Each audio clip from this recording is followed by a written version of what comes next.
Okay, so we'll call the meeting to order. Welcome, everyone. Thanks for coming. Do a quick review of the agenda. Tonight we'll have public comments, if there are any, and commissioner comments. Review and approve of the minutes. Sergeant McAlpin is going to talk to us about going on ride-alongs and what the process is for the commissioners to do that. Then we're going to talk about bicycle thefts. With Sergeant Dorman and Jeff Blondie. I'll have the chief's report from Captain Cam Carr. And then we get to tackle the taser policies back in action this evening with Sergeant Williams. And Scott will have an update when he gets here on community outreach. So with that, I don't think we have any additions or changes to the agenda. So we'll go into public comments. I will fill in for Scott. And so we have one. Jessica, would you like to come up and join us there next to Marty, if you don't mind? And you know the 3-minute rule. Get to know when you're getting close. Okay. I know I made a comment some months ago about the tragedy is when people who are living in a vehicle like a camper end up having it impounded and lost, and they lose all the possessions, everything. And often the cost is too great to get it out. And I noticed something on Facebook this week that a lot of people were really scrambling to help a certain family that was going to have their vehicle impounded the next day, and it wasn't running, so there was a problem getting it out of there. And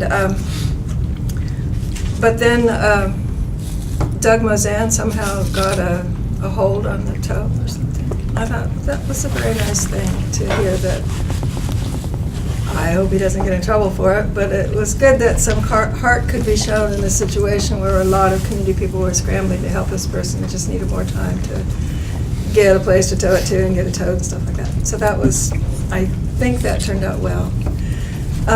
The next thing also, in a way, is about Lieutenant Mozan, but it's about more than that. I saw him in the news about the fund that police officers have that they can use to help people in some cases, and that the Police Benevolence Union, I guess, had donated a lot of money to it. And I think that's great too. And I noticed that always rolls around, news items on that always roll around in November and right before Christmas. So, the timing was just what you expect. But I really wonder, I know that there's at least one church that's really involved in raising money for that fund also. I wonder if that could be expanded so that if there's a need for more funds, there's other folks besides one church that could give, and I guess that was part of the publicity to get more people to donate to that fund too. But then I also wonder, what exactly can it be used for, and could that possibly be expanded if there were more funds there, more situations where the community, through the availability of the police in situations that they come upon or that are brought to their attention, could help people. So I just wanted to throw that out. Not that I expect you to do anything on it, but I thought that's the kind of community police partnership that could help members, and not just that we see that there's certain chosen stories when Christmas time comes around. Thank you. Thank you, Jessica. I think that's it for our public comments. So we'll move on to commissioner comments, and we'll just go around the table.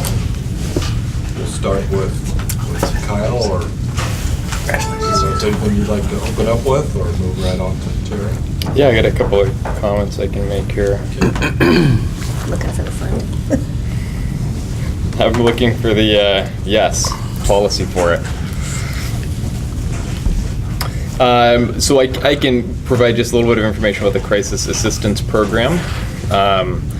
It was initially the UFC fund because that church made an initial donation, and other entities have donated to it in the meantime. It's now in the process of being rolled over into a new name, and I believe it's being managed, or will be getting managed, by Eugene Police Foundation. And so there's funds via the Eugene Police Foundation to ensure that that account is kept at a level where it can continue to be utilized.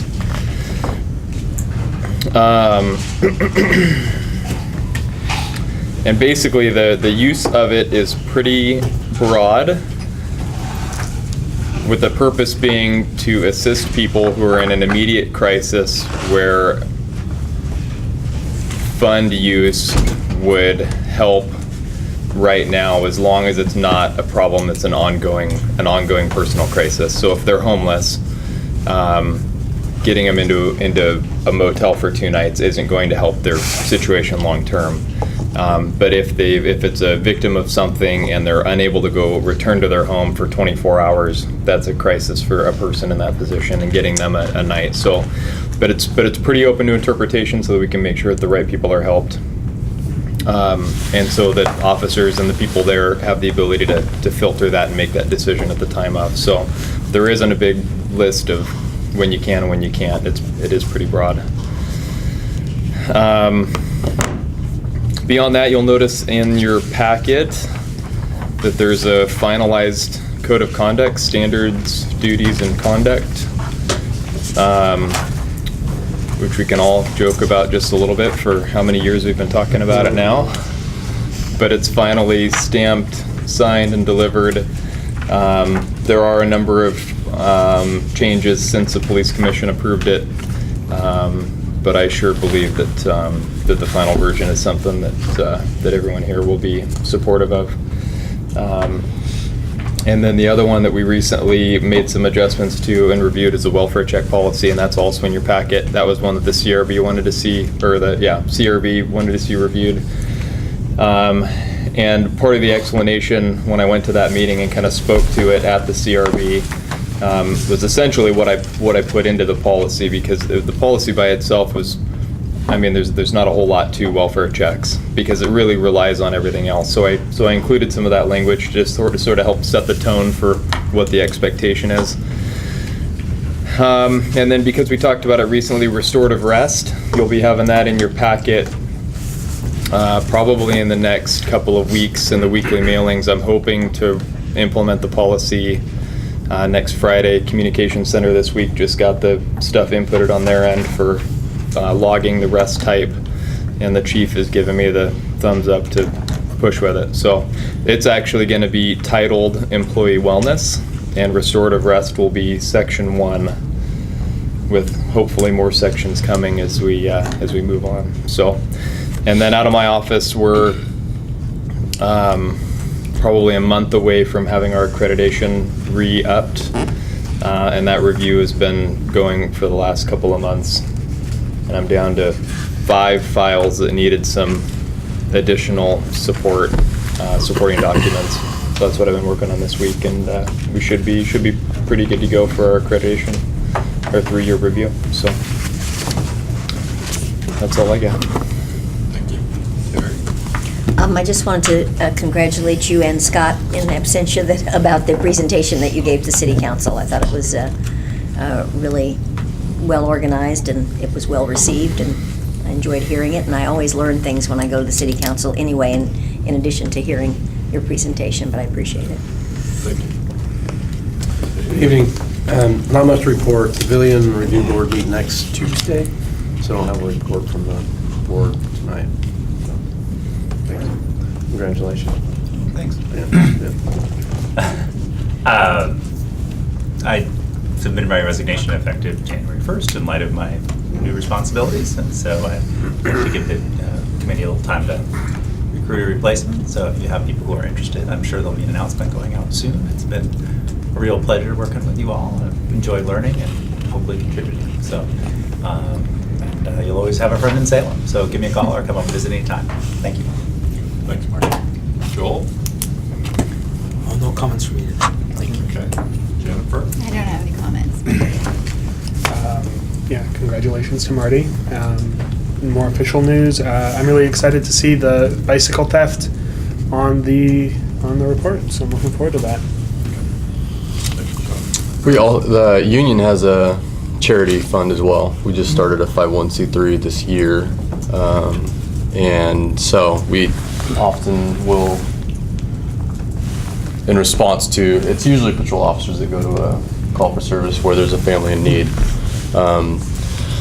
That fund is funded by, originally we had it opened up to our union membership, Eugene Police Employees Association members, and currently we have, I want to say, at least half of our members that donate every paycheck a certain amount.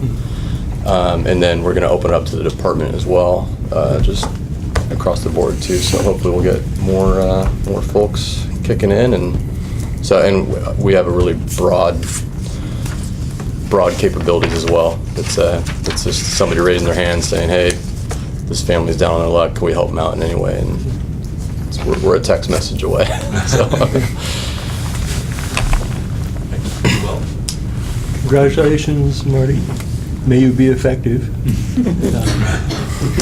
And you'll have noticed I've lost my identity. It makes me feel very insecure.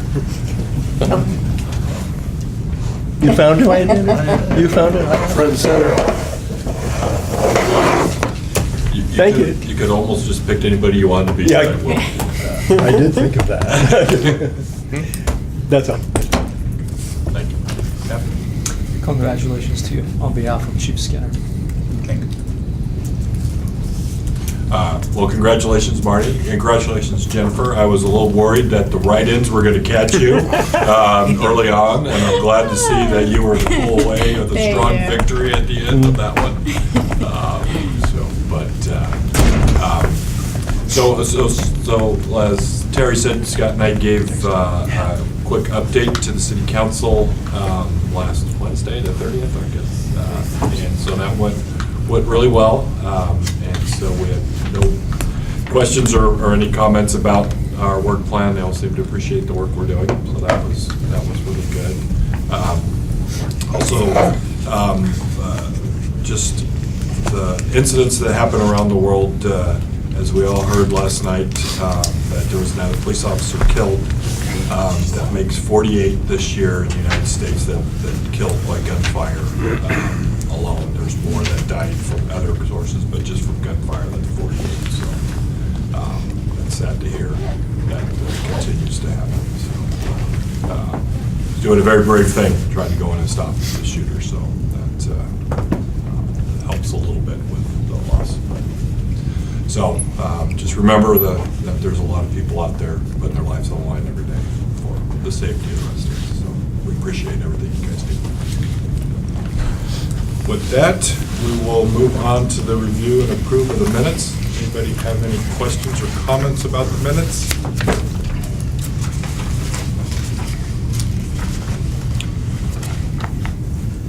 I'll move to approve the minutes. Okay. Second by Alan. Any other discussion? All those in favor, say aye. Aye. All those opposed? Motion passes. So with that, we'll ask Sergeant McAlpin to join us. Get the full table, come up and sit. Good evening. Welcome.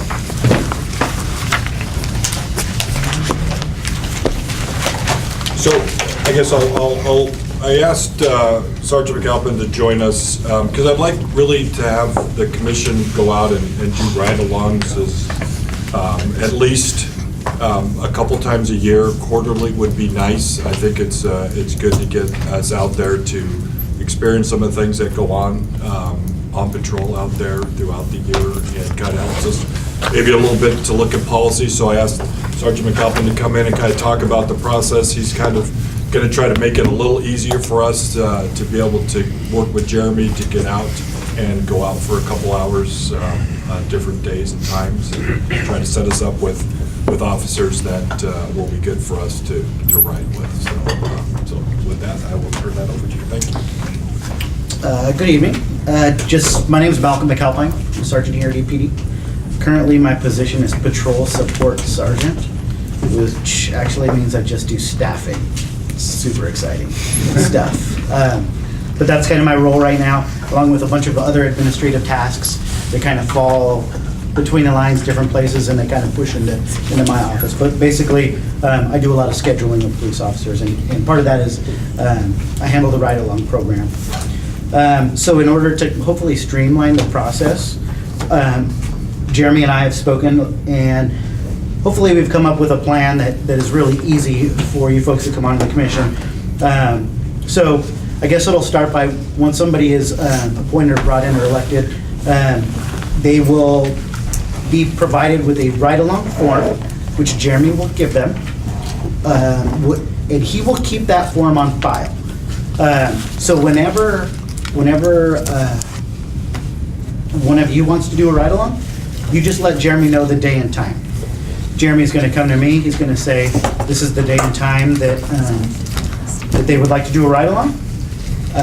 Give me the officer who could make that happen. I'll look at the schedule and see who's working, select the officer, go have a chat with them, make sure that they're available and don't have any other added duties that day. Let Jeremy know that everything's okay, and then you'll get the final notification. That process is not going to take very long. The only hiccup in that system is maybe that officer is on vacation or days off and I can't get a hold of him until he comes back. That could delay the process, but generally, I'm able to get in touch with one of our officers within a day. So all you folks have to do is say, hey, Jeremy, I'd like to ride next Friday from 5 to 10. Make it happen. We'll make it happen. Any questions about that? Pretty easy. And if at some point you develop a relationship with an officer where you can just call them and then let Jeremy know, just kind of to provide that extra layer, that's fine too. We don't want to discourage that, but we also want to take that extra step out of your process if you need it. Anybody have any questions or anything? When's the best time to go? You know, I get that question a lot. What do you want to do? Yeah, anytime. Depends on the day.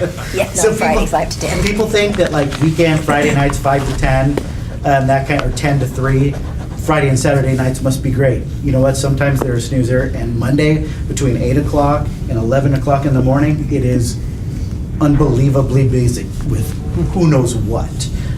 So it's really hard to tell. What I would say is just fit it in your schedule and try to kind of run the gamut, because you're going to get a different flavor from an officer on day shift than you are going to get from an officer on night shift, or an officer that works Sunday through Wednesday, which would be the more senior officers, to a newer officer who works Wednesday through Saturday. So I would just mix it up as you can in your schedule. Don't really worry too much about when would be the best time to ride, because we just never know. Yeah. When's the worst time? Monday, Tuesday, and Wednesday from 3 a.m. to 7 a.m. Nothing happens in the winter. Good question. There's nobody moving Good around question. except for us driving around town. So, and I will say, it is kind of nice to find some of the shifts that, you know, I've ridden some graveyard Sunday night shifts, and the officers do appreciate that somebody actually is willing to come and meet them at 9:30 and ride for, and you only have to do it for a couple hours, so you can, you know, be done at midnight, 1 o'clock if you don't want to be too late. But they do appreciate, especially from the commission, to come out and talk to them and be out there with them. So it's kind of. You don't have to do right it. there.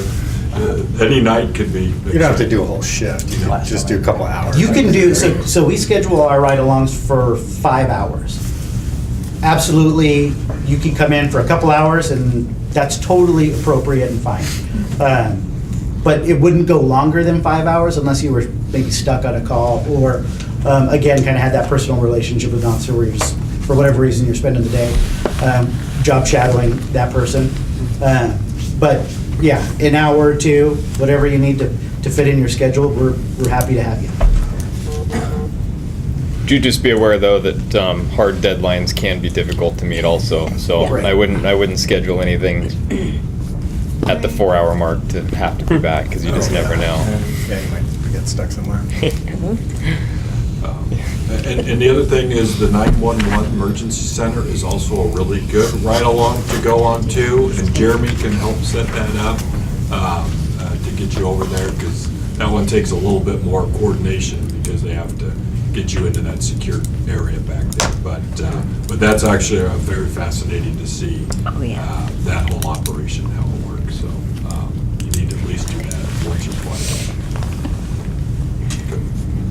Anything else? Any other questions? So there's spare forms here in the center of the table. If you want to fill one of those out and leave it with me, or just take one with you and bring it back at another time. There are also forms in your packets, but that's pretty much all we need. You get to arrest anybody or do the sirens or? We let you drive. Yes. I'm in. Donuts in the parking lot. You know when. It's called training. All right. Thank you, Sergeant. Have a good night, folks. Thank you. I apologize. Silverio was going to call in today, and I'm concerned that maybe he had the wrong number. Does anybody have Silverio that they could contact? I have his Facebook. My internet is not working for whatever reason. Must be city internet. Yeah, I can't get the business or the public Wi-Fi to work. So anyway, didn't know if anybody had that connect with me. No. What's the number? I got it. It's 541-682-6228. 541-682. 6228.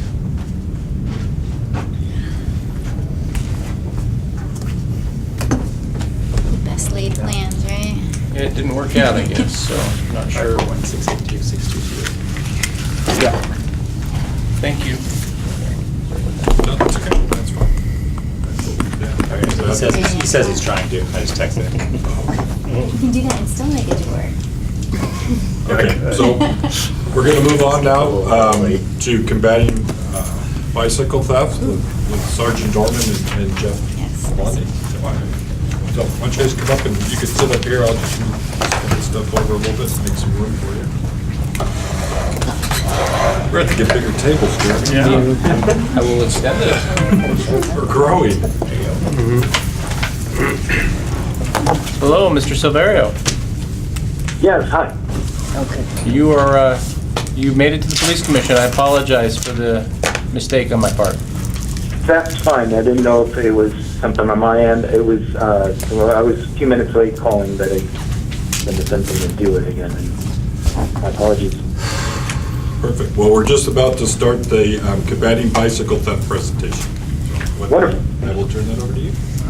Well, thanks for having us here today. We really appreciate it. Jeff's here from Crime Prevention, and I'm the supervisor for property crimes, which is why I'm here. I think, Jeff, you have a little bit prepared to talk about the crime prevention, which is, I think, really where this starts as far as combating the bicycle theft goes. So I'll let Jeff start and kind of talk you through the crime prevention piece of it, and then we'll talk a little bit about the investigation side, what we're doing, what we're not doing. Thank you. So one thing we did a couple of years ago, we did some redesign of our decal that we give to folks that are registering their bicycles and incorporated the Bait Bike message into that, which Sergeant Dorman will talk about in that program in a few minutes here. So we wanted to make sure we got that incorporated as well as the indication that it is a Eugene Police Department registration, so that's prevalent on the bike and very visible. Something else that we did was I created a business card for folks for convenience to record their serial number and then having the information to report when their bicycle is stolen or it goes missing. So a lot of times people have a theft, they don't have their serial number, so that's something we're trying to encourage is people having that available, readily available, and as well the non-emergency number and online reporting on the backside of that. So these are things that we distribute a lot at the events with the transportation department and community events, hand those out. And also incorporating the good locking practices graphic into our half sheet flyer that we distribute to the bicycle shops in addition to handing out at events and things of that nature when we're working with the community. And as we're saying here in the presentation, there really is no 100% theft proof method for your bicycle, but trying to make it a harder target. An exaggerated photo there, but I have seen people use multiple locks, and people in the community I have interacted with that have one lady that I stopped and talked to that was using 2 U-locks instead of 1 and said her bicycle's never been stolen. So I try to learn from techniques that people have found that have been successful and pass those on to people in the community. So using a U-lock as your primary lock, something like this, or a U-lock and cable lock in tandem. And Sergeant Williams was asking if we're selling these. We're not selling these, but we did purchase a limited quantity at a discounted rate, kind of emulating what Portland Police Bureau has done, a program they have to try to give these away, hopefully starting in the spring at some events, some community events. So trying to get the U-locks out there and certainly encouraging the public to use those. And as we say in the presentation, they're locking the bicycle to a fixed, immovable object. I read a lot of the reports, and sadly, a lot of times the theft, it's certainly a crime of opportunity, as a lot of property crimes are, and giving the thieves the opportunity by either not locking the bike or using a cable lock, and these are pretty easy to cut, and I've seen some pretty thin cable locks around town, and trying to take the opportunity to interact with people and discourage that and encourage them to use even inexpensive U-lock. So then we have some numbers here on the screen. The good news is that our theft has gone down a bit, and the registration has gone up substantially in the last couple of years. So we've tried to encourage members of the public to register in their bikes, as well as the university students registering with the U of O through their program there. So it is encouraging to see the numbers going up and the registration and the theft overall going down. The recovery rate, that percentage stays fairly consistent, and unfortunately it's not a large percentage due to a variety of factors, but that's what the registration greatly aids with. A lot of people feel like this is a shield of invincibility, and when they register their bicycle, that if they have this on there, it's not going to get stolen, and that's just not the case. So that's what we try to teach people, good locking practices and techniques and ways to avoid becoming a victim and being a harder target. A lot of words up there, as we're saying, just what I was talking about, trying to update things and find creative, ways and approaches, and increasing our presence at city-wide events. I created a mobile bicycle rack to take to some of these events to demonstrate locking practices, because sometimes when people see it on the website or on a piece of paper, they don't quite understand how to do that. So I will actually, interactively do that with them and walk them through that. As I mentioned, reviewing the bicycle theft reports to identify patterns, looking at infrastructure, especially new construction, but existing construction. I've read a number of reports where the bicycle owner did everything right. They used that combo lock with a U-lock and a cable lock, and the rack was defeated in that it was unscrewed from the ground, and then the bike was slipped off. So there have been situations like that. So trying to work with the university, the apartment complexes, and making sure that those racks are fortified and they have locking devices on those, or that they're more secure so people can't defeat those. How much is that? How much is that? Yeah. This we purchased, I think the list price is $49.95. We don't endorse any specific products, of course, and there are a lot of different companies out there. But this is a pretty high-rated lock combo, and any U-lock is going to be better than a cable lock alone, and the thicker the better. So we purchased these for $25. We got a discounted rate through the vendor and worked with the local bike shop to receive those. So I'm looking at patterns there, as we mentioned, in media interviews, which I've done and Sergeant Dorman has done, to try to talk about the bait bike program and, of course, discouraging the thieves. And what I try to do in my travels and talking with bicycle owners and bicycle shops and everyone in the community that wants to listen is trying to plant that seed of doubt with the bait bike program and them not knowing what bike is one of our bait bikes. It could be any bike that's out there. So Sergeant Dorman will talk about that in a moment. And contributing our articles to the newsletter, the In Motion newsletter through the city there, the Public Works Transportation folks, and trying to create partnerships with the university and transportation and the Peace Health Rides folks. We did register all of those bicycles. There are about 310 of those blue bicycles that you see all around town. So those are also tracked via GPS from the folks that manage that program. But in addition, they are registered with us, so we have all of that data on file. We have purchased the U-locks that we mentioned, and we're going to try to put something together to give those away, raffle or something, to community members at events, hopefully in the spring and maybe into the summer this next year. And trying to explore creative approaches. I mentioned the skunk lock there. It's a unique product that is a U-lock that has a chemical in it that is very pungent, that if you try to cut through the lock, then it releases this chemical. So it's a tricky one because of legal issues around that and the patenting and all that they've done with that. So I haven't seen it saturate the market just yet, but it is a creative approach that someone that was frustrated with bicycle theft and the recidivism there, trying to find a way to deter that. So it will be interesting to see if that catches on in the future. Sounds like a lot of fun. Working with our City of Eugene colleagues in planning, I mentioned the infrastructure earlier, talking to those folks about the benefits of what we do in crime prevention called CEPTED, or crime prevention through environmental design, and trying to design better bicycle racks and placement and lights and things of that nature, lighting in the vicinity. So, and then I'll turn it over to Sergeant Dorman to talk about the bait bike stings and that program there. Good.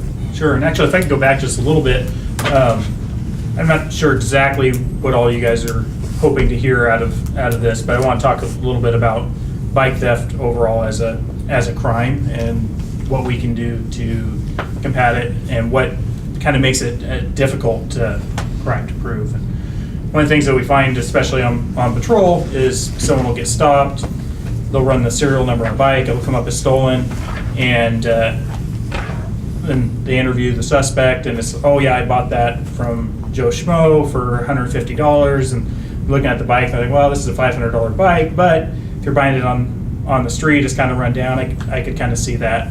And what ends up happening is we end up recovering that bike, but in most cases, we don't make a case on the person riding it. And the hard part is proving that they were the ones that stole it, or that they knew it was stolen, and which is what you have to do to be able to prove it, and not only make the arrest, but then run it through prosecution as well. So the bait bike, the nice part about that is it gives us something that we can proactively do. And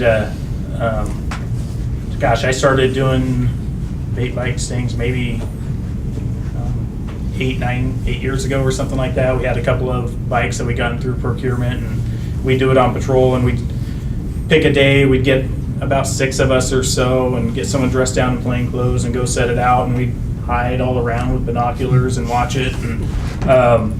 And we were pretty successful. We got some good arrests, but it was really staff intensive. It took a lot of work to do it. In the last few years, we've purchased a couple of trackers, and that's really brought the bait bike to kind of that next level. And what that does is it allows us to place a bike and then not have to watch it, right? So we've been doing in the downtown core these bait bike stings, and we're able to set the bike out, and we still have a group that are dedicated to it, but then we can go do other things in the area as well. We can make person stops, we can patrol different areas, and then when it gets moved, as soon as it gets moved, we get an activation on it, and then we can track it right away and go back and stop and make the arrest. And I'm sorry, I don't have the numbers. I'm not sure exactly how many people we've arrested this summer, but it's been quite a few. We've done several press releases. You may or may not have seen it. And the really nice part about that too is the community likes it. Feels good. It feels like we're doing something about it, and it creates that doubt, and which is one of our goals is not to know a bike is a bait bike or a bike is somebody's bike, and break down a little bit how we kind of set it up and what we pick and why we pick it. We've had maybe 4 or 5 bikes that we kind of start out with. Most of them come through procurement, some donations, And my group is, detective group, and so we primarily deal with felony crimes. A lot of the bikes we had were in the, $200 to $500 range, pretty low value. And so we worked on getting some higher end bikes. And the way we valued those is we take them to local bike shops and we get an estimate on them, say, hey, what's this bike worth? They'd write up an estimate. And with every case, we provide that estimate so that the DAs would have it. So we got a hold of a couple bikes that were in the $1,500 to $2,000 range, carbon fiber road bikes primarily, high-end wheels, high-end components. Did the same thing, went down, had them evaluated, made a couple arrests on it, and then the DA's office came to us and said, we just happened, is anybody here an avid cyclist? So we had one of these cases. It was a Trek road bike, carbon fiber, nice bike, and the DA that got the case happened to be a pretty avid cyclist, and he loved the program, wanted to prosecute it. He filed charges right away, and as he's reviewing the case, he's seeing the estimate and he's seeing the bike model, and he's like, well, geez, this is kind of an older bike. I'm not so sure it's actually worth $1,800.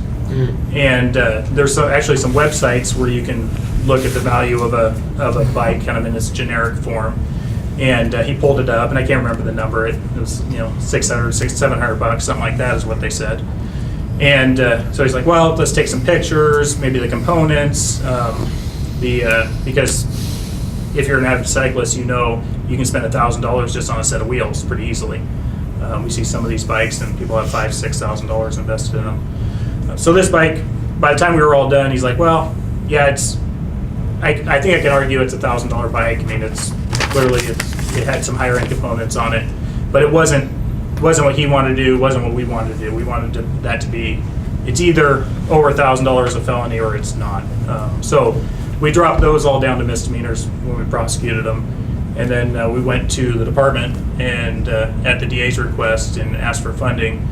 And they gave us funding to buy 3 brand new bikes that we could take them right off the shelf. There's no question of value, and that's what we're using now. So those bikes are, I think, $1,200 to $1,600 each. So it makes it real easy when we go to prosecute it. We show them a sales receipt, and then there's not that question, there's not that argument in court. So that's where we're at now with the bikes and kind of how we got there. Yeah. I'm wondering, so when you leave the bait bike somewhere, you lock it up, and what do you do? How do you do that? Yeah, sure. So one of the things that I see lots and lots and lots of reports come through where people ride their bike up to the store, they set it in the bike rack, I'm just gone for a minute, right? And they go inside, they don't lock it up. So that's what we do with our bikes. Okay. We put them out on a bike rack, so it's somewhere where someone would park their bike. Years ago, when we were doing it, we kind of set it in an alley and under a light so everyone could see it. And we don't do that, but we put it on a bike rack where someone would leave it and then wait to see what happens. The nice part with the trackers now, where it used to be we'd put one bike out, we can put up to 3 bikes out at a time now. So it's just kind of that multiplication of odds in the area to get somebody to take it. And what we're seeing, the people that are taking it, almost, I can think of one case where it was a younger guy that didn't have much of a criminal history. Almost all of them have a really long history of theft. So we're not enticing somebody walking down the street and saying, oh boy, I just can't resist that. It's the people that are looking for things to steal that we're finding. What's the goal of having more expensive bikes? Sure. Well, we want to make our time worthwhile, and a lot of the reports we see, I mean, people spend a lot of money on their bikes. $2,000, $3,000, $4,000 bikes are not uncommon to have stolen, and so when we're talking about how we're going to spend our resources and how we're going to spend our time, it just makes sense that we'd be working in that felony crime level and not working in the misdemeanor crime level. So which is over $1,000. Over $1,000, yeah. So over $1,000 becomes a theft 1 and becomes a felony. What do we do with the bikes once they're so aged they're not worth much anymore? Yeah, it depends on how long we keep them. We have an arrangement with the bike shop that we bought them for. If we decide to trade them out, they'll actually give us a trade-in on them. If not, they'll go through the normal auction process like we would any other city property. And as I say, I do better with questions, so feel free. I'm happy to answer anything. So if you, is there like groups of people that are doing this and selling them or taking them apart and doing that? Do you find that when you're doing the bait bike? Do you ever get? So one of the things with, there's a lot of different trackers out there. Portland uses one. It actually goes in the wheel and the valve stem on there. We tested that out. The reliability of the GPS wasn't very good on it. Our trackers are a little bit bigger, so they're a little bit tougher to hide, and we're hesitant to let them go too long. We've had one bike lost so far, not one of our new bikes, fortunately. And then we had the tracker with some other stuff that was on the bike stolen without the bike stolen at one point. So once we see an activation, we get on top of them pretty quick, and we try not to make the stop right on top of where it was at in case there's other people watching, but within a few minutes usually we make the stop. But I can talk about that in general terms. Yeah. So what we see a lot, and Patrol sees a lot, we see it a lot, but you end up with these kind of bike shop camps, bike shop houses. Camps almost more than houses these days. And you'll get a bike mechanic in there, and people will steal bikes, bring it to this person, or this person will go out and steal bikes. And they swap components, so when you see your bike that got stolen, it's not going to look anything like it was when it was stolen. And then oftentimes they restamp serial numbers. They've got the tools, and they can, you change a 1 into an L, and it'll never come back as stolen, right? And then they sell them pawn shops, they sell them other people. They'll take a $1,000 bike, put new components on it, sell it on the street for $200. So we see a lot of that. And going back to that patrol officer that makes a stop, runs the serial number in those camps with all the different components and all the different bikes. You walk in there and you know that these are stolen. And so you spend a couple hours, you run all the serial numbers, and often none of them come back as stolen. And so you know exactly what's going on here, but there's really nothing you can do because there's no case to be made. So it gets bike theft is an incredibly frustrating crime to work from the detective standpoint, patrol standpoint. As much as it frustrates the community, I think sometimes it frustrates us even more. You had a question. I was just going to ask, do you recover many bikes that go unclaimed? If it comes up as stolen, those almost always go back to the victim because we usually have good contact, unless we're just not able to get a hold of them. We collect a lot of abandoned bikes. Parks collects a lot of abandoned bikes that I suspect are stolen that we're never able to match up. People don't have their serial numbers. Serial numbers have been altered, and we're just not able to make that connection. Yeah. Since I lived in Eugene, I've had 2 bikes stolen, and they've both been recovered. Thank you to fantastic. The police, and because I registered them. I would just comment that probably you might go to the county at this point and say, look at making bike registration mandatory. I appreciate that there wasn't the desire to do that originally, but now that there is a new tax on bikes as well, there is sort of an opening there in terms of getting that done. I think that as a city, I think we did what we could. In fact, that bikes are mobile, and frankly, we have boundaries that are pretty close, but a countywide one might be passable at this point. So anyway, I just think there's kind of an open window politically for that. So let's just not miss the opportunity to make the suggestion. And over to you. I'd love to do it at the state level. They're so mad at us for that bike tax. I wasn't even there. Don't.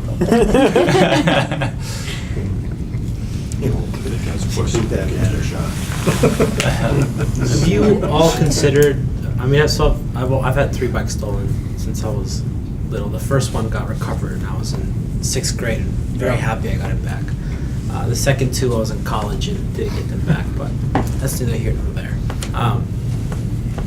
Have you all considered other prevention tactics? You know, I'm thinking partnering with 4J. You know, I know a number of young people get their bikes stolen either by peers or right their kids, so they'll leave them out sometimes, or even you're doing a certification program or subsidizing, you know, bike racks with businesses. I'm just thinking, right, there are all these little things. It sounds like addressing the bigger issue is going to be much more difficult and a longer process, but there may be some things we can do on the front end to do more education at, you know, for schools and also for businesses as well. Yeah, so I have partnered with the 4J Safe Routes to School folks, as well as our school resource officers, to try to encourage the theft prevention message, if you will, and we've done some registration events at schools around town, and we try to do that every year, you know, ongoing. And of course, depending, you know, on the weather, it's less popular when it gets colder and wetter outside, but we have done that, and the schools have looked at the infrastructure, the racks. I've made some suggestions around that, and they've asked me for some feedback, some numbers around the best, you know, types of racks to get. But a big part of it, you know, circling back to, and that's what I would ask of both of you, was, were the bikes secured, and what were they secured with, One was and just where? like that, in fact. Then I got a better lock. Right, so that's, I mean, that seems to be the constant theme, but we have, and continue to do that, partnering with the school district and the schools and trying to do outreach to reach that demographic, like you're saying, the kids that are riding to school, and with the parents as well, to educate them about, there is a problem, that, you know, the numbers are pretty big in terms of what's stolen, but we would love to see that number go down and the registration go up, and the recovery numbers as well, you know, for people registering their bike and getting it back when it's stolen, so. What about, again, with businesses, right? Doing some sort of certification program, or, you know, trying to figure, especially in the areas where we have a high number of bike thefts, you know, has there been any sort of conversation about how to improve the overall infrastructure of where folks are keeping their bikes? Yeah, absolutely. You know, that's something that I talk with businesses as well, and in one of the slides I had mentioned the City Watch program, which is like Neighborhood Watch for businesses. It's another crime prevention program we offer, and I manage that program as well. So there's some crossover there, and I definitely talk with those business owners as well as our crime prevention specialists, giving suggestions about how to make, you know, their bicycle rack folks a harder target with improving the lighting, you know, LED lighting. We always talk about lights, locks, and landscaping and crime prevention. So that's something that we try to talk to the businesses about a lot in the partnering complexes, and partnering with U of O, you know, not just the 4J school district, but talking with U of O and ways that we can work together to try to address the problem. Thank you. I was just wondering, how long has the bike program been in Eugene? Well, it's come and gone. It's kind of been for years. It's been a kind of patrol based. When there's extra staffing, you know, maybe a few times a year, some people would get together and kind of like I described it, you know, in my earlier days, how we would take, you know, 5 or 6 of us and do that. So that's been going on for, gosh, at least 8 years, 9 years. Yeah. You know, I started losing track of time pretty quick, but. More of an activity than a program per se, where Yeah. somebody get a wild hair and they'd be like, hey, let's just do something different. Let's be proactive, and would put it together as an initiative, an officer or supervisor or something. Yeah. And so the way we're running it now, we do have a little bit more of a program, but it's kind of an ad hoc or an extra thing that we do. We're doing it in property crimes in our investigation unit, but we're doing it kind of as a side project. So right now we're doing it mainly for downtown because there's funds available for that. It's, you know, given the limited scope of the number of detectives we have, it's hard for me to take people off of working burglaries and working robberies and things like that to do a bike sting. But if we can do it as an extra assignment, which is what we're doing now, then it works out pretty well. I wonder if over time you've observed patterns of increased bike theft, like, I don't know, around Christmas or whatever, and whether you use, sort of more intensive monitoring at those times, or not. Yeah, I don't have those numbers, and I can't say it's something that I actively watch, so I don't know. Not really. Yeah. Actually, the short answer to your question is yes. Oh, it is, For the past year or so, since we've been going through a transition with different chiefs, we haven't done that, but previously, we used to look at a calendar of events. So for example, when we know the University of Oregon students are coming back to town from school, it's a target-rich environment, so our watch commanders would in turn target those areas with the idea that they would address some of the bike theft issues. Yes. And I would just interject, I would certainly say that it's seasonal. My observations that I'm somewhat of a fair weather rider. I'm not, some folks ride year round and they have the gear.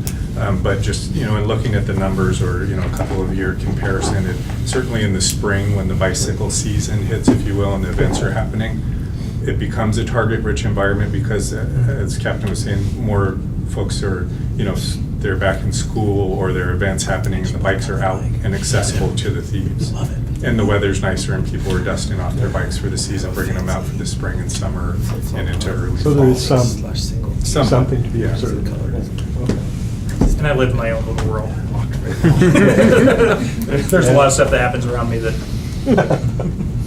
I stay in my lane all the time. I had one last question, which is where should I tell my friends to go to get their bikes registered? If they live in the incorporated area of the city through our website, they can do it 24 hours a day through the website, eugenepolice.com, prevention and safety, and then just click on the bicycle registration and safety. And you can upload a picture. Yeah, thank you for mentioning that. That's important. Which I did. Is there anything we can do as a body to help you in this endeavor? I think spreading the word. I mean, it would be great to get additional funding especially for the bait bikes, for the property crimes team to be able to do more stings and purchase more equipment in the future. I think would be wonderful. That would help. But also funds for purchasing more of these U-locks. That's my dream, is to saturate the bikes in Eugene. And just before we came in here, I registered. They come to my inbox and I registered a carbon fiber frame bike, $5,000 bicycle. So trying to put the word out there and encourage registration, but as I mentioned earlier, it's not a shield of invincibility. It helps with recovery, but telling people lock the bikes, don't leave them unlocked, and certainly don't just use a cable lock, but use a U-lock and a cable lock.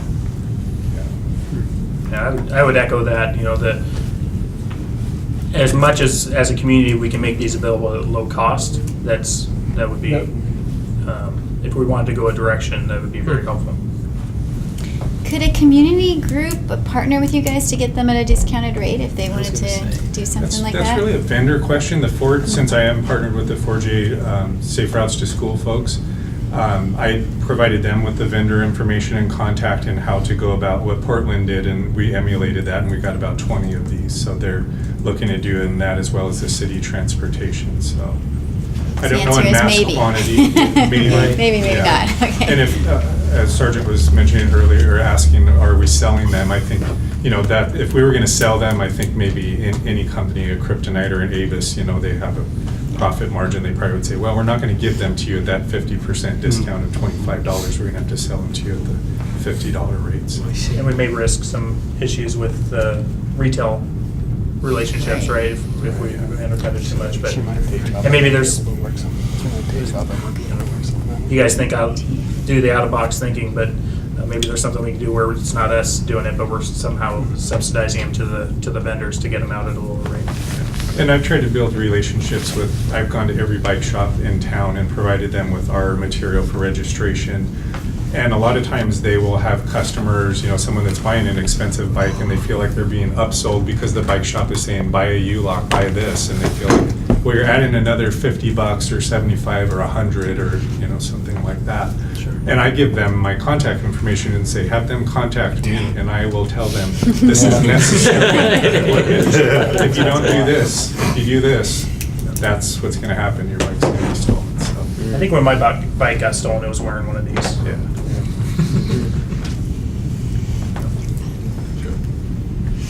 How do we prevent the production of those locks? Yeah, there you go. Anybody have anything else for? Well, thank you. Thank you guys. Yeah, you bet. Thanks for being here. Thanks. Thank you.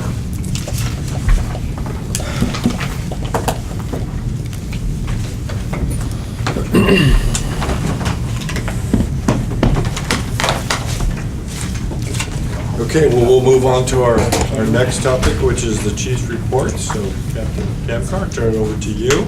Okay, thank you. 10 minutes ahead. I am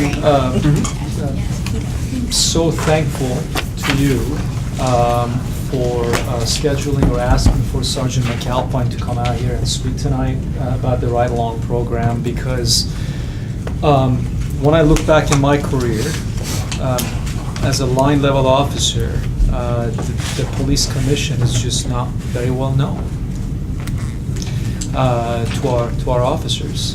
And as I've gone up the ranks and had an opportunity to see you at work and frankly see the good work that you do, I've come to realize what a valuable asset this team is to what we do at EPD, and I mean that without all sincerity. We're a better department because of you and the work that you do. So I would want to just echo what you just said earlier, is encourage you to take that opportunity and go out on a ride along. And I would like to add to that, you mentioned 911. Our detectives, they're also an incredible asset to you, and they're available to you. They have an amazing workload. And so I would encourage you to also think about going out and seeing what our detectives do and the caseloads that they, you just saw an example of that with the sergeant here. Also, our community service officers, Cahoots is under EPD's umbrella. Consider perhaps, ride along with Cahoots if you haven't already done that. And our volunteers and policing folks, seniors on patrol, they get forgotten about. They do amazing work. And I remember when you and I were responding to calls where we had to do subpoenas, and now we have a subpoena service team, and they're taking a load off of our shoulders. So there's a lot that we can take care of. So. Speaking of Sergeant McAlpine, he's being humble. I heard him say that he just does scheduling and staffing. That's not quite as accurate. He's just being humble. He's our support supervisor, but he's got a lot more on his plate. He's one of the supervisors in charge of the SWAT team. He's the person that we call when the rest of us are in trouble. When we need to have dignitary protection, he spends time on that. He handles all the contractual agreements that come in for police services outside, where somebody needs our officers to go direct traffic or what have you. He supervises the airport team and the light duty officers, so he's pretty busy on top of being a staffing supervisor. I just felt like I'd mentioned that, and I'm appreciated that he came out here tonight. The bike theft, when I was looking at those numbers, just to highlight for you, those numbers, as you probably already know, those are conservative numbers, because not everybody reports the fact that their bike was stolen. And the other thing is that the University of Oregon, a lot of our students are having their bikes stolen. Joel, you just mentioned earlier. And now that University of Oregon has its own police department, they take a lot of those reports, and our systems don't speak to each other. Well, they do now, but that's just a very recent thing where we have the same program. We'll be able to share data with each other and our crime stats. But until very recently, we were on separate systems. So the numbers are probably a lot higher than that, unfortunately. But they are excellent partners, and we work with them. In fact, our crime prevention team recently met with theirs. So let's see. I met with at in-service today with roughly about 40 of our officers and detectives, and our patrol staffing is we're not doing too well. We're at about 66, the last numbers that I looked at, and we're supposed to be at 95. So we're about 29 officers short. And what that translates to is officers that are getting drafted frequently, officers that are working on a lot of overtime. So they're exhausted. And the good news is that we have been hiring as fast as we possibly can. And in fact, just a few hours ago, I signed an offer letter to 3 lateral officers that are coming from other agencies. I can't mention where yet, but they're coming from other agencies that are wanting to come to Eugene. Just a few minutes ago, before I came to the commission meeting, I got a phone call from a sheriff deputy who wanted to know about what it takes, what it would take for him to come to Eugene. So the word is spreading across the state and probably other places that there's this buzz that's going on at EPD, and what I see from my perspective, and what I hear from my colleagues across the state is that they want to be a part of this what's going on here, and that's a good thing for us.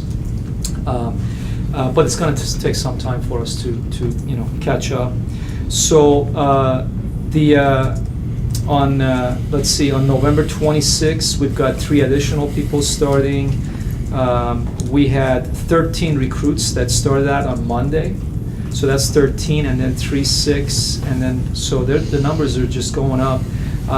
We hired, I should say overhired or expanded our community service officer, street CSOs by 5. So we just hired 3, and we're gonna hire another 2. I'm pretty excited about that. And then we now have our own dedicated bailiff, which is really going to help, in particular, our officers who used to go to jail arraignments and every morning, Monday through Friday, to essentially do, what typically is a job that's done by corrections deputies. And so now we have a bailiff who's on the same classification as a community service officer who gets to go out there and do that. And hopefully we'll try to get another bailiff so we can get our motor officers and our downtown officers and our patrol officers doing what they need to be doing, and then have somebody else at a lower classification do the job of a jail arraignment. So that's good for us as well too. Let's see, you've heard the chief talk about the street crimes unit.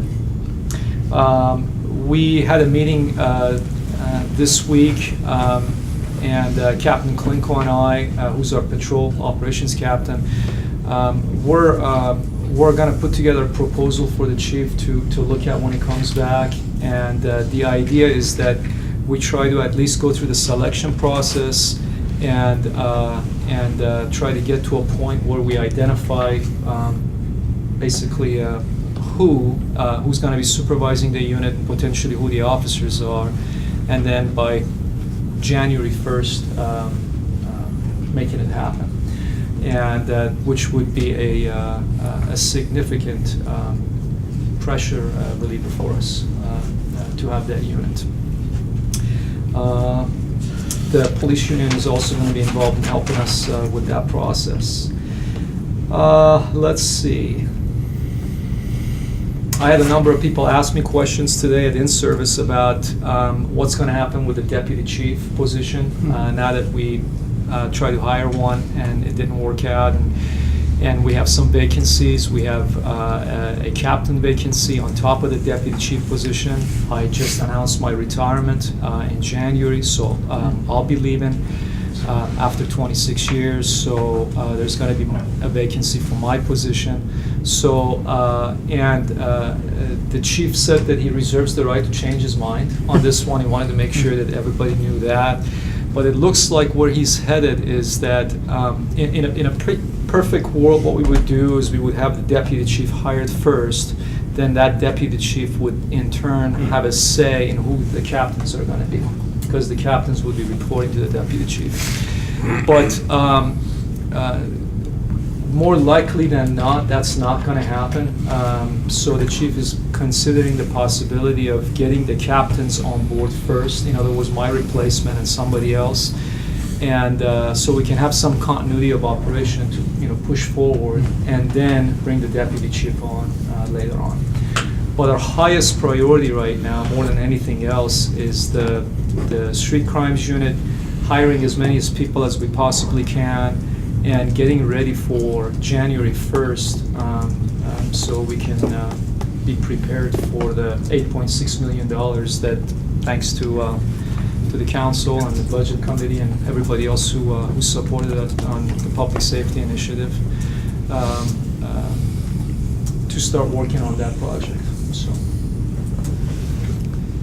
Thank you. Anybody have any questions? Okay.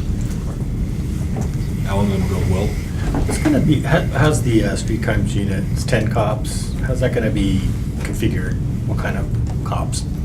Patrol and detectives, or? Yes. Yeah, and that's the $1 million question. And that's Okay. That's the proposal that we're I'll wait working on. till We've had next meeting. Yeah, we don't know for sure. We're looking at different models.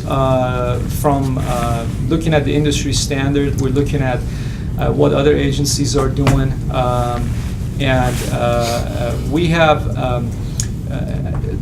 We have 10 officers that are going to, will be onboarding at some point. I'm not entirely sure that this unit will necessarily have 10 officers, because you need to have supervision, or how many officers initially will be a part of this unit.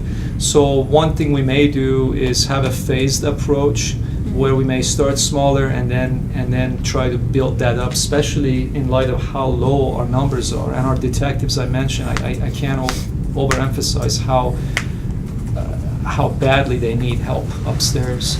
So, but it'll be more likely than not a combination of uniformed officers as well as plainclothes employees, so that they can be versatile and do different things. We want them to be visible. We want them to be able to be flexible, so that when things come up, you have that sort of a unit that can just respond and say, you know what, for example, we've got a slew of robberies that are happening, and then go fix that problem, or whatever the problem may be. So we'll know more in the coming weeks. Well, I just wonder if you have any information about the impact of the trailers and the cameras downtown? Any feedback on it? Yeah, not yet. It's too early. Yeah, it's too soon. We just deployed them, and the two of them are in downtown. One is on Highway 99 and we haven't got any complaints. Well, I can tell you that much. I would, unless you've heard anything negative about that yet. No. But we'll know more. It's going to take some time for us to see whether or not we're going to end up making any arrests, or frankly vandalism to criminal mischief to these devices. And keep in mind, we're not actively monitoring these things. There's nobody that's sitting there that's right now watching what's happening. These are, more than anything else, they're a deterrent. That's what they are. Thanks. I've had some concerns expressed to me about the emergency shelter that's going up at Roosevelt and 99. So I'm sure you are already, but I would start thinking about how that's going to play into patrol deployments, and just concerns about sort of impact on the neighborhood and both businesses. Just for clarification, are you talking about the one on Highway 99 that the county just set up? Yeah, the city is playing ball in, so just wanted to Yes. make sure I'm passing on their concerns. And there's a whole ICS incident command structure that's been set up with the county and EPD, and they've been working on that. One of our lieutenants, Doug Mozan, I think his name was mentioned a couple of times. He's our liaison. He's been working tirelessly with them and constantly troubleshooting. I would say most of the feedback's been positive. There's still on the policing angle. There were some concerns about, okay, a lot of feedback about, well, we're happy not to have it at downtown, but what's that going to mean for the location it's at? And so I'm glad we're part of the conversation about, access control and that sort of stuff. Thank you. Anyone else? Thank you, Captain. Thank you. With that, I'll turn it over to Sergeant Williams to talk more about today's policy. We're hoping to wrap this up tonight. Is that your goal? That'd be spectacular. 55 minutes. To stay on schedule, I think. Not a minute more. 45 minutes to stay on schedule. I thought we were earlier. Oh, we might be ahead, yeah. Yeah, we're ahead of schedule. How'd that happen?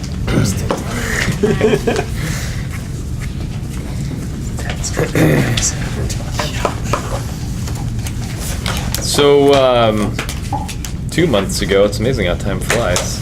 Yeah. We did a pretty reasonable pace through the first half. We kind of zipped through the first quarter of the second half and then didn't quite get to the finish. So I figured we kind of just start midway. And there was a point where we had some discussion, and I will have it here. Here it is.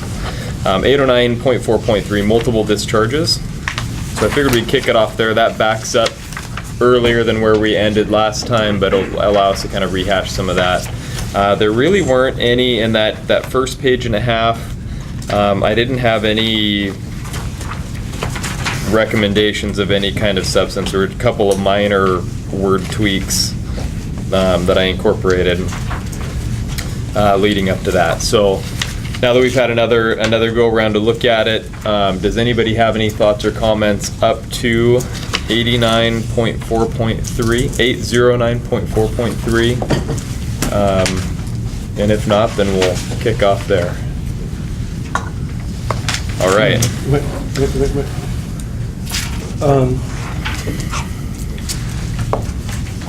I had some question about the drive stun. Mostly, I guess I don't know what that is. So the drive stun is where the cartridge is removed and the taser head itself is applied directly to the body. Okay. Now it can also it really references any time when you're manually pushing the taser device into somebody. So you actually could drive stun. So if you have a deployment and only one probe hits the person, you're not going to get that circuit. So you're not going to get the incapacitating effect of it. So you can then actually go in and do a drive stun into another part of the body, and that will then complete the circuit to create the incapacitation. So it's either one of those. It's just when you're manually pushing it into the body to try to make a connection there. So in this one, so 809.4.3, I'd made the recommendation to just soften up the language a little bit on. Not saying you can activate it as many times as you want, but you should usually not do more than 3. I was told by our taser folks that would be supported due to other projects and things. I was not able to get a timely response of supporting evidence for that. I kept getting told that it was coming, and it didn't arrive. So I put it back to what we had, which was should not exceed 3. That still allows. Should is you shouldn't unless you have a really good reason not to. So it's not like it's a shall statement where it completely prohibits without a really, really, really good explanation, because I mean that really is what the difference between should and shall. You never say never. But I'm good keeping it as it was. It was, and unless I could have found a good supporting argument for it, and we still have basically what we need anyway. So I'm totally good with that. I like that better with should. it does, with your example that you gave us at the last meeting was that you knew an officer that had to keep tasing until he got help. Yeah. Because he couldn't ever handle the person by himself, so. Well, and I kind of went at it from the other side just a little bit by, it says, when it appears that the taser probes have effectively connected to the subject as intended and that the taser is functioning properly, other options should be employed. And I added, should be considered and employed when practical. So kind of allowing that room for discussion at the back end of it, which satisfied my interest in just realizing that while yes, you shouldn't and it should be time to move on, sometimes the circumstances are that an extra taser deployment or two is probably the best bet to avoid injury to anyone and everyone, or to keep the officer safe who's having to deal with that at the time. And just allows for a little bit more discussion there. So if folks are good with that. Marty, did you have something? No. I was indicating approval. Report of use. The only change in that was removing the reporting for a taser display, which we've had a handful of discussion about. I won't go too deep into that. Otherwise, I don't think there weren't any changes other than just removing that portion. Was the discussion here or just among? It was here, yeah. And there were a mixed responses from Sean, who would love to see reports on everything because it's interesting to see statistics and numbers and what works and what doesn't. Yeah. And there were some other thoughts that we don't report anything else when it comes to that sort of a thing, and then the workload that it produces, that it causes. We don't make a report when we point our gun at people. But if we pull the taser out, we have to have a supervisor respond and then come back to write up a report for it. I just wonder why we wouldn't have a report for pointing a gun at somebody that's like a use of force. But then if we threaten you that we're going to punch you, or we threaten you that we're going to pepper spray, I mean, where do we draw the line on all the things we're then making supervisors taking time out of their shorthanded day to then be producing? Yeah, I know. Writing out a narrative about what happened and shipping it off. Yeah. And so there's, it's not typical for departments to do it, and it does increase workload. So I think that's part of it. To what benefit? It was the reason we did it initially was because it was a new technology, and being able to understand it and know how people responded to it. I mean, that was the purpose for it. It wasn't a checks and balance factor for us, other than being able to know how people responded and when it worked and what level of warning that you gave. And so we were doing a lot of statistical analysis that then has informed our policies and where we're at now. Only two thoughts to that. I mean, a line drawn at where, things that don't necessarily kill you might be an easy demarcation. But I've seen reports where it talked about the effectiveness, specifically as the tasers, how effective pointing was. And so, some of that statistical information might be helpful. So the documentation of what happened is absolutely required in the police report. So the officer has to justify their use of force. If additional force is applied, then a use of force report is completed by a supervisor. But simply for displaying a taser where no other force and no other incident, the supervisor's not going to do a blue team entry. The use of that force or the application of that warning and the circumstances that precipitated it absolutely will be documented by the officer in the report, and more likely than not captured on a body camera now. So it's not that we're not requiring officers to talk about what they've done and what happened, what the circumstances were, and to document the incident. It's that there isn't a supervisory review or a supervisor's having to respond to the scene, take photos. Whose view of the reporting? Because I'm thinking blue team, for example, gets to the auditor's office, but this wouldn't necessarily, right? Unless there was a complaint or there was a review, then it'd be just like anything else. Yeah. But it isn't that we're exonerating the officers from the responsibility of articulating or justifying what they did. It's that we're not going to have visibility on the IA side for every taser display that occurs. if there's a complaint about what happened, then it would get reviewed just like we review every other incident. So, or any other complaint. On the broader spectrum, as we bring on more things like body-worn cameras, we might want to start removing requirements to write officers to write reports on certain things. And so that doesn't mean that things will not be documented. I mean, we had CAD reports as well, so that's basically the 911 or the communications transcript of what happened as well. So there are different ways to capture the data that we're looking at capturing. We've kind of defaulted to officer reports, but as we have fewer officers and more documentation in the field, we may want to get away from that. So it's something, I mean, it's a balance I'm sure management is looking at in terms of officer workload and that sort of thing as well. So. And any time where a taser is actually deployed, utilized, sure. that absolutely prompts a mandatory supervisor response and a blue team entry. It's only rolling that back to when it's displayed or where a warning and admonishment is given. And at this point, if I contact someone, I'm working downtown 2 days a week.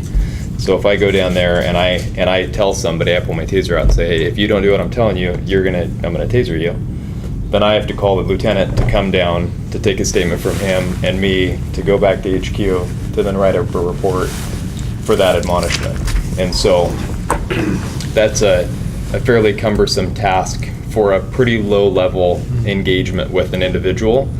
Now, if I actually initiate the taser, if I tase them, then of course we need to, that gets documented and that gets blue teamed in that same way.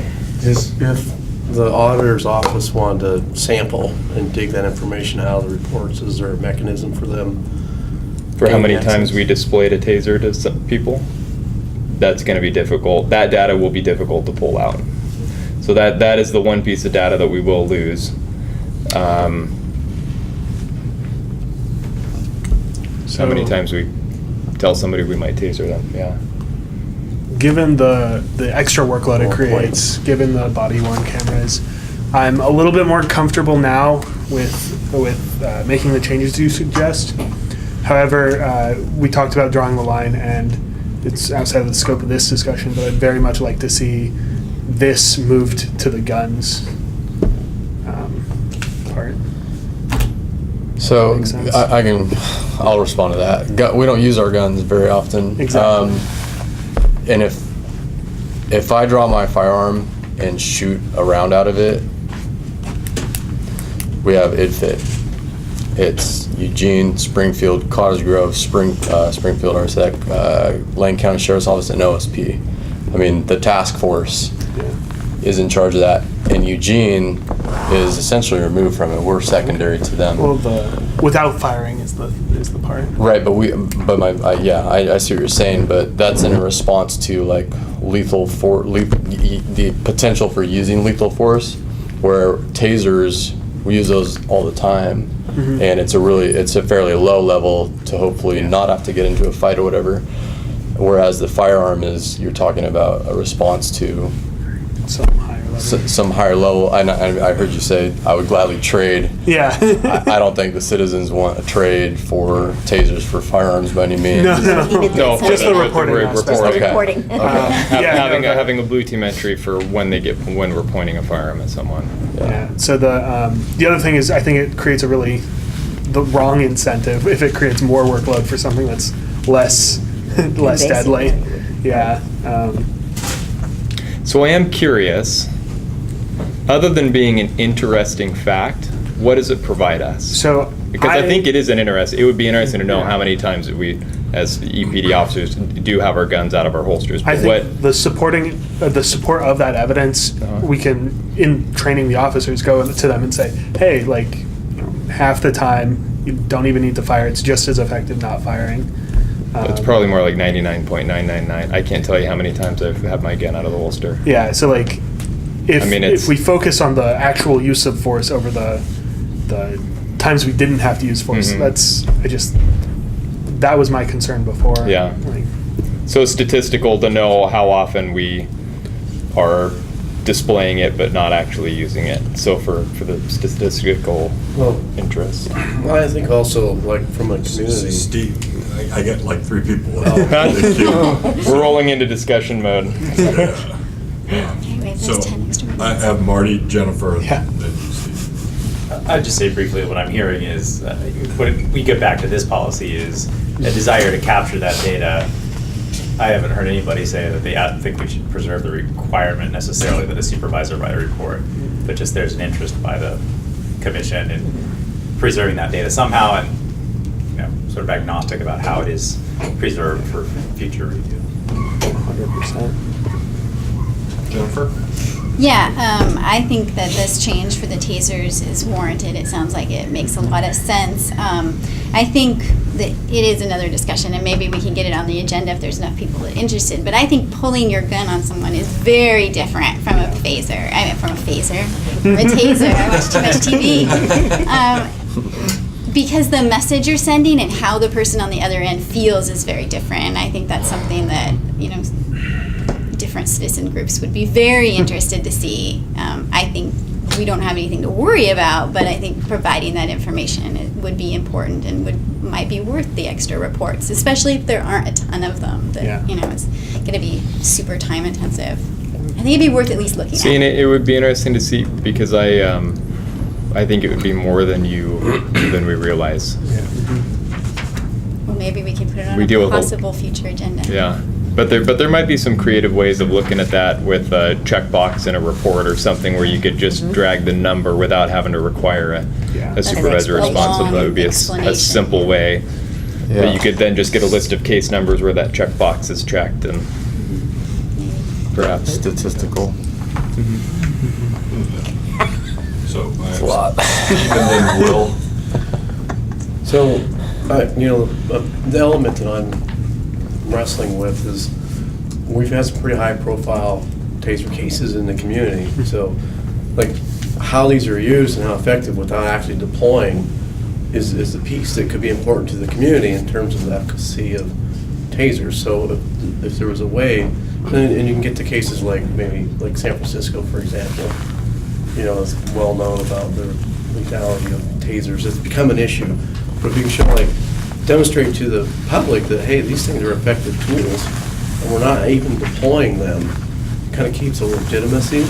So if there was a way, and I'm not asking for, like, I don't want to complicate it, I get it, right? But if there's a way, like to capture from a report, for example, that there was a point, maybe that just gets shipped to the auditor's office, and then they can keep statistics. And they also have something they can point to if the community has a concern. So, I mean, I'm not gonna solve it here, I'm just saying, like, there's another way to look at this as well. Will? I just wanted to mention, I've been on ride-alongs, well, I specifically remember one where there was an abandoned house, and there was a call that there were people in there. Actually, I think the guy was urinating out a window. And officers showed up, like 3 or 4 of them, and they drew their firearms before they entered the house. In the unknown situation, doing it. Turns out nobody was in the house. And so, and I assume there are probably a lot of cases like that where a firearm is drawn as a sort of precautionary thing, that it turns out to be kind of nothing. And I don't see that it's very useful to have that information in that, you know, I don't know how many kinds of cases there are. Well, in that sort of a situation, there might not even be a report. I wouldn't think so. Right. Yeah, maybe not. Because there's no people involved. Yeah. So, You're doing a building search or a building check or It's basically every building search. Yeah. Essentially. Yeah, that's standard practice. If we're gonna do it, if we're gonna do an unknown building search, it's guns at a low ready and. But if people are in there, would you then have to make a report? Or Not necessarily. Depends on what happened. But we might also not point our guns at them necessarily. Yeah, I wouldn't. But you're gonna be at the ready, and sometimes you'll kind of designate. You'll have a couple on lethal. You have one that'll have taser out ready. So you, depending on how many people you have, Makes a lot of sense. Right? Okay, I just wanted so, to. yeah. That's where this becomes complicated, because then how do you flow chart when you have to document and when you don't, and it can just become a little bit complicated. But there certainly may be a way for statistical purposes to have a checkbox for those things. at least in a way that for when police reports are written, that there's potentially a way to capture that data without requiring an hour of a supervisor's time to do the write-up on it. Anybody else? So what I've heard from everybody is that we're okay with moving forward with the removal of the blue team specific requirement, but the police commission would like to express an interest in still somehow capturing the ability to analyze or have a list of cases or a number at least somehow, if we're able to figure that out. Okay.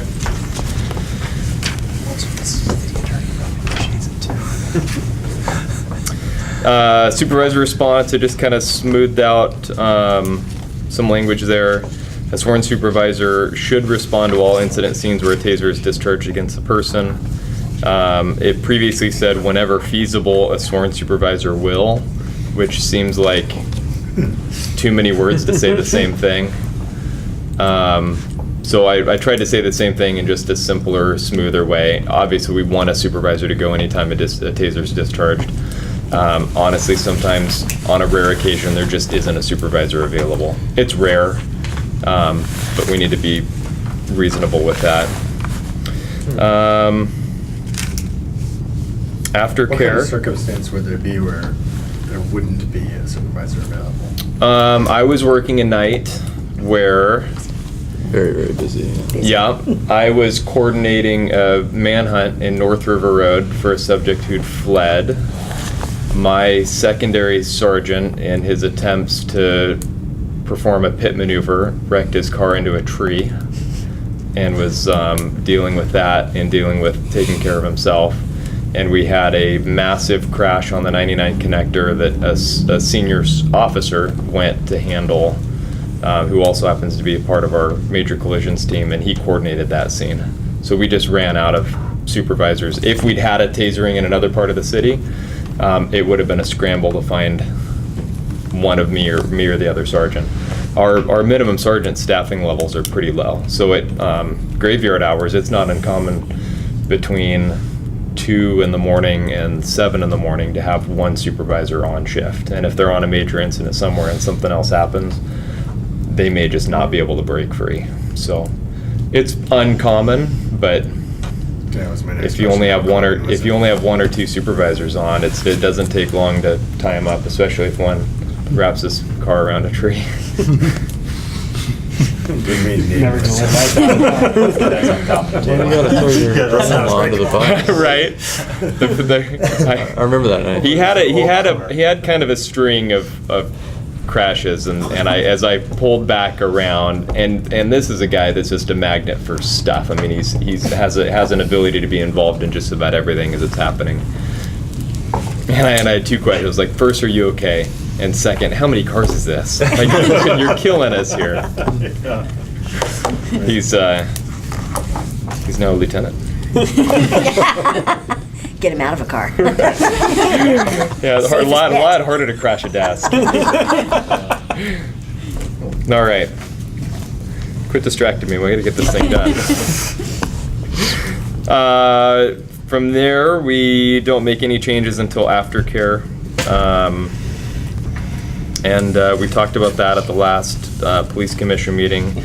And that's essentially the... Essentially, and this was added in, excited delirium is something that has become far more common than what it was at the time that this was written. We are trained in, and we readily recognize and summon medics for people that are experiencing those symptoms. And it's just redundant because it doesn't matter whether it's a taser or a fight or a pepper or an assault that's happening and we respond. If we see somebody that's exhibiting these symptoms, we're gonna be calling for medics, and so it's just redundant to have it in here at this point in time with the way things have gone. Otherwise, the aftercare is all the same.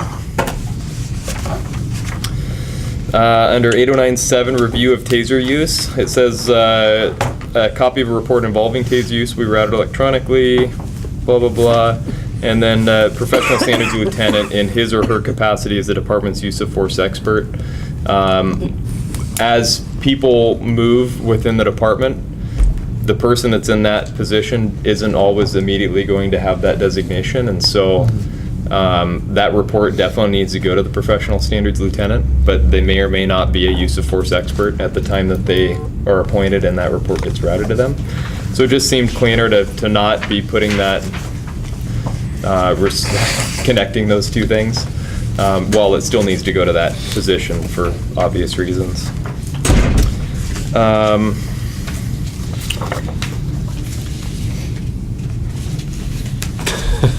Come on, Steve.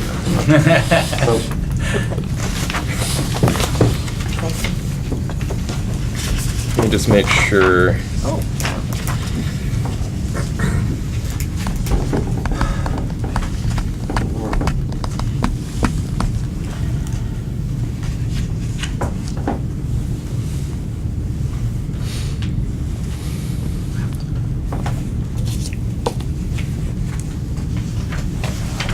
Okay. Yeah, sorry, I just wanted to make sure that I had missed something here. Well, on the page, you deleted too many tasers. Yeah. Turn in there. That's what I was until. gonna say, but I was getting ahead of myself. Turn in there until. Turn in there taser. Oh, that's fine. Did I delete one too many words? Yeah. Yeah. Okay, see, and that's what I was verifying, because in the earlier version, it had the, if they fail to maintain their certification, and it was up in the original paragraph, so I just want to make sure that I hadn't bungled something different related. So this is, yeah, thank you. I'll add taser back in there. If an officer fails to maintain their annual certification, he or she will be required to turn in their taser until he or she successfully completes. So again, it's just kind of cumbersome to list out all the different places it might get turned into. Turn it in, we'll figure out who it goes to, whoever's managing the program at the time. So just leaves us some flexibility. And that's pretty much it, because there's very few substantial changes to how and when and what we're doing. It really is just about simplifying and making it easier to read. And shortening it up a little bit. So, any other thoughts or comments, Steve?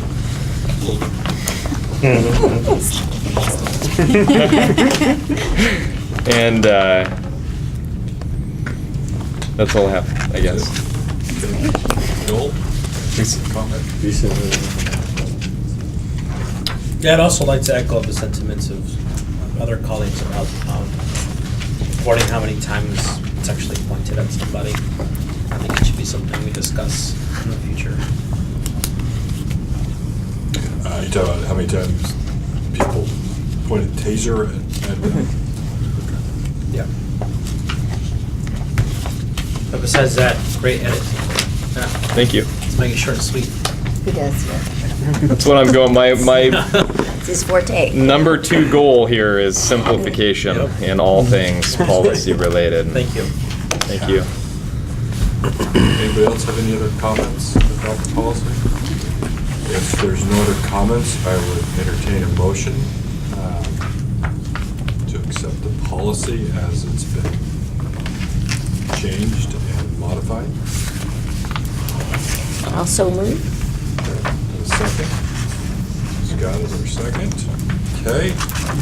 Any other discussion about the policy? If there's no other discussion, then all those in favor say aye. Aye. All those opposed? It's your policy. Fantastic. Thank you. Did we get Silver's? Silver, do you have anything? No, just aye. Aye. Thanks, Silver. Aye. Okay. Within your time allotment. Hey, look at that. Very good. Come a long way. What have we done?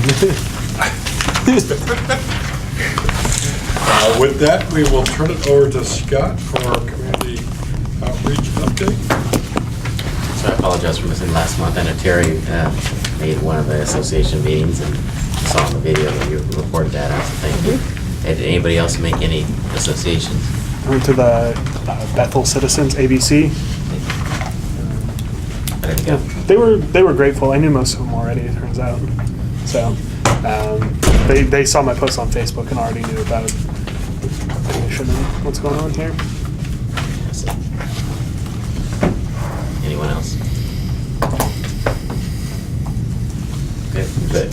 So how are we doing with, are we close to getting to our goal? Yeah, I think we're just over 60%, so we've got a couple months before the end of the year to attain the rest, so I think we're closing in on it pretty fast. Do you think you could send a list of the ones we've missed so Sure. we know which ones if we have a chance? Can you just, okay. Have it in your next packet. Bill, I have a newbie question.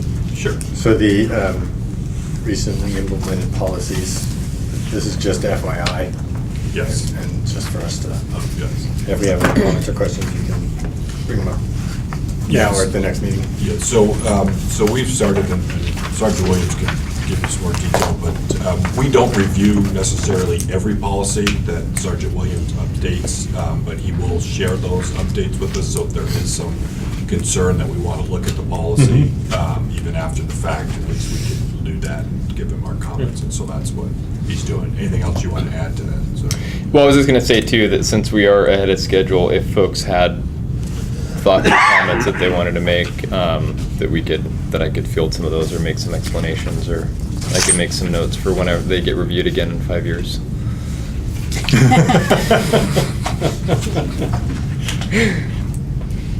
No, I know. Okay. Good. That's all. That's it. Well, I have some disappointing news that we might get to go home early tonight. I know that, unless you guys want to just stay around and visit about stuff. Hang out. Well, if traffic's like it is in the way here, let's hang out. It'll be gone by now. Okay. Well, with that, we'll go around real quickly and do closing comments, and we'll go the opposite direction. We'll start with you, Scott. if you don't mind. Did you cover the council update? Yes. Do you want to add anything to that? I'd just like to, again, I appreciate Terry making the meeting and being in support there in the back, so thank you for showing up. That's it. Captain? Will? Nothing. Chris? No parting words of wisdom? Yes, sir. John? They did not disappoint me talking about the bicycle policy and reviewing the taser policy. Really happy about the discussions. And at my day job, I work at radio stations. They would like to invite the chief when he gets back to do a weekly interview like the old chief used to do, which was before my time. But we'll talk more about that going forward. Jennifer? I would just like to say that if folks, Alan and I report back to council, but if folks have a particular part of the meeting you think would be important to make sure we take back, if you can let us know. I mean, we can pick things, but, we want to make sure we don't miss what you all think is the most important stuff. So feel free to say, hey, by the way, put on your list this. So we're happy to take it back. And there's two of us, so you get twice as much time. That's right. Until I say, Jennifer, why don't you just handle it? I don't have anything to add. Just as a reminder, I work in Salem and I van pool and I get to Eugene at 5:30, so that's why I can't make a 5:30 start. So I beg your indulgence, but I get here as soon as I can when I get here. Again, apologies for being late today as well. I came from Portland after celebrating with No Measure 105 staff, so trying to get to here as quick as I could. But thank you. Well, I'd say a really great discussion, good presentations, good work on the policies. There was a comment about pointing guns as well and the difference between, well, we have to report tasers but not guns. I would just say it's worthy of discussion and consideration that if we're pointing a gun at somebody, it'd be good to track that as well. I don't see that much different in terms of the value of tracking. We'll look into seeing if we can somehow figure out a presentation. There's a difference between low and not out, but pointing at somebody is a little different in my mind. Okay, so we'll work on that. Terry? Nothing further? Sergeant? Thank you, everybody. Appreciate it. Thank you. Good, well, I want to thank everybody. Silver? Silver. Oh, Silver, sorry. I keep forgetting about you, Silver. That's okay, I'm usually good at forget. No comment. I see. Yeah. So I just want to thank everybody tonight. I appreciate everybody making it tonight. We will work on getting a bigger table set up so we're not quite as squished together in the future. But If people keep showing up. Yeah, that's the problem, is everybody's here. I do like everybody showing up. So thank you, everyone. Have a good night and meet you here. To talk about the warrant agenda, you have to go to city handshake. We don't do that before you go on.